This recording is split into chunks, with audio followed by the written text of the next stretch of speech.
di balik banyaknya budaya dan tradisi di tanah Madura, sebuah perguruan tinggi Islam negeri terus bertransformasi dalam menciptakan calon-calon pemimpin bangsa dalam bingkai akhlakul karimah, menjadi wadah bagi peradaban cendekiawan muda yang religius, kompetitif, dan kolaboratif. Selamat datang di Institut Agama Islam Negeri Madura.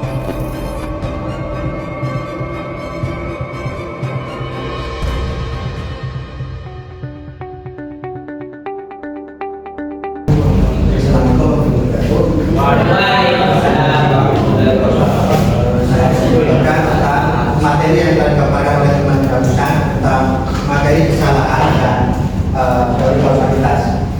Dari kesalahan terlebih dahulu. Jadi berbicara tentang kesalahan, ini kesalahan merupakan salah satu unsur dari tindak pidana kan? Saya jelaskan kemarin unsur tindak pidana itu ada apa aja kemarin? Ada perbuatan manusia,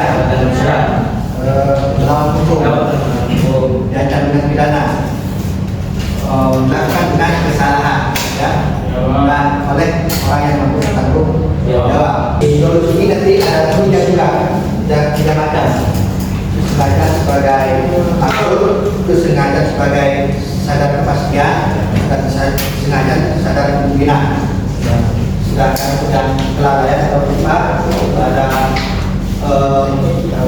kelalaian yang disadari, kelalaian yang tidak disadari. Kesengajaan itu erat kaitannya dengan nilai yang rendah.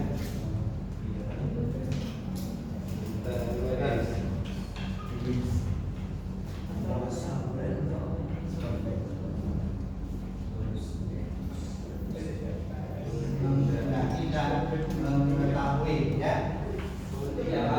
Sudah ini nomor tersebut kalau dalam kesengajaan menghendaki terjadinya satu perbuatan dan mengetahui bahwa seorang yang melakukan suatu kesengajaan tersebut mengetahui tentang akibatnya perbuatan dia lakukan, ya. Dia berniat untuk membunuh orang, otomatis dia sudah sadar, ya. Sudah mengetahui nanti dampaknya seperti apa. Hilangnya nyawa seseorang, pasti dia juga akan sudah sadar kalau dia nanti akan melawan hukum. Dan itu yang namanya kesengajaan, ya. Kesengajaan itu kaitan eratnya berkaitan dengan menghendaki dan mengetahui. Jadi itulah kesengajaan. Jadi apakah sama niat dengan kesengajaan kalian? Sama. Belum tentu, ya. Maksudnya dapat menjadi kesengajaan apabila dibutuhkan di dalam bentuk perbuatan, ya. Jadi kalau sudah niat dijadikan perbuatan namanya kesengajaan, ya. Kalau cuma niat saja tidak ada perbuatan, tidak ada aksi, tidak ada kesengajaan, ya. Itu yang namanya kesengajaan. Sedangkan kalau lupa ini adalah suatu perbuatan yang tidak berangkat dari menghendaki atau mengetahui, namun kelalaian ini adalah suatu perbuatan seseorang kurang hati-hati, kurang menjaga kerja, kurang perhitungan, kurang perhatian juga, ya. Menyebabkan itu pada orang lain. Jadi kesengajaan ini ada dua, ya, ada tiga. Kesengajaan sebagai maksud, jadi kesengajaan sebagai maksud bukan menghendaki, ya. Misalkan ada seseorang ingin membunuh orang, ingin membunuh itu di sini, dan orang tersebut akhirnya hilang nyawanya. Itu berangkat dari menghendaki dan mengetahui. Bagaimana cara menentukan kausalitas dalam kasus dengan akibat jangka panjang? Contohnya gini, ada seorang kecelakaan karena ugal-ugalan.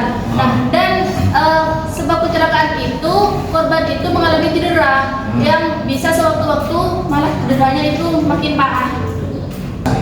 Teori kausalitas ini letaknya di area doktrin, ya. Tahu doktrin? Doktrin itu pendapat ahli hukum atau sarjana hukum. Jadi sumber hukum itu ada berapa? Ada yang tahu? Subjek. Ada Dua. Bisa pemasaran. Dua. Subjek. Sumber hukum. Apa itu? Ada 5. Satu undang-undang. Ada biasa ya. Konvensi.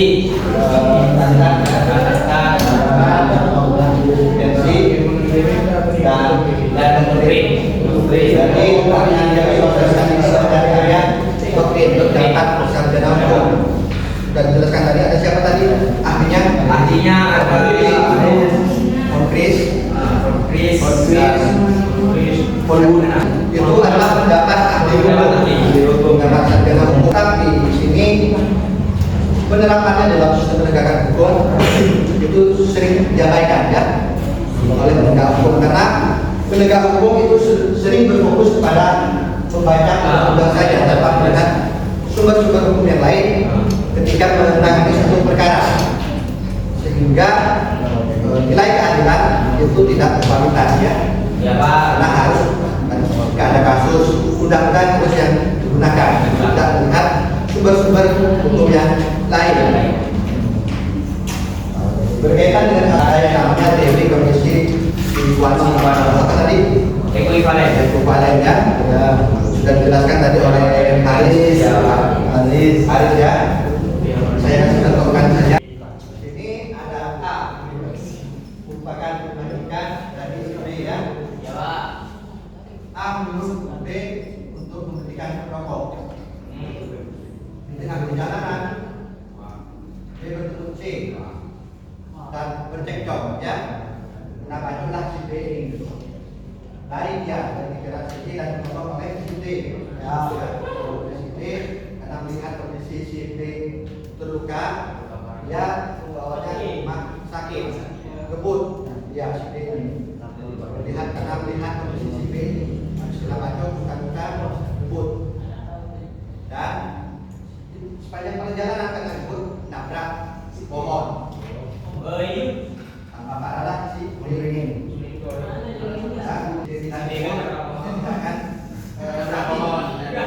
Jadi semua ini dapat dipertanggungjawabkan atas matinya C, baik A, C, E. Di teori ini ya banyak kelemahannya itu. Kita tidak akan terlalu menjurus ke belakang ya.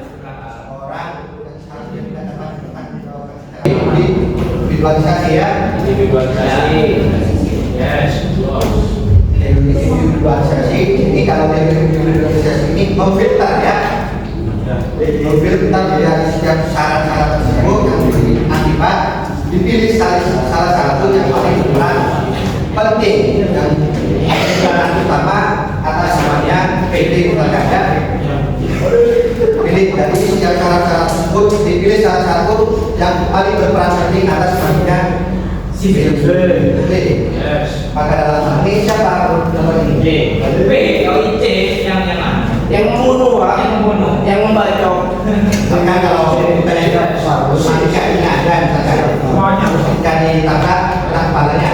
Siapa? Memburu orang tua hadir. Memburu orang tua hadir. Hadir nanti ya. Ya Pak. Jauh lebih ini dipilih salah satu dari beberapa syarat tersebut yang paling berperan besar dalam keadilan siapa? Ya Pak. Akan contoh ada ibu ya, mama, ibu hijau, dia naik kendaraan, belakang ada juga kendaraan, dia lewati kanan, lagi kiri, lagi ke kanan. Siapa yang dalam hal ini? Lagu linting. Iya.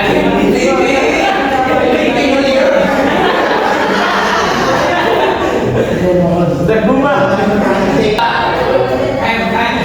Baik, saya ya. Tapi dulu, Agung ada. Hadir Pak.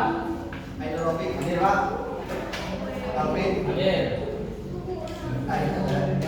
Pak Tony, Hadir. Pak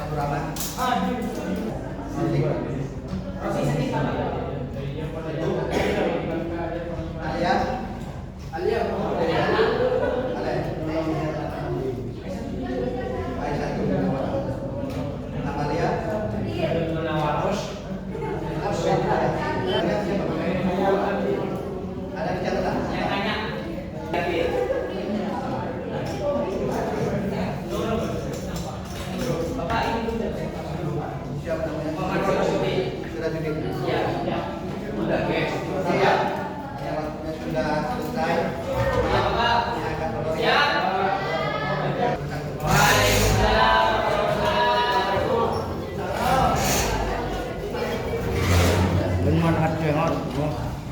Mana tengok. Bukan.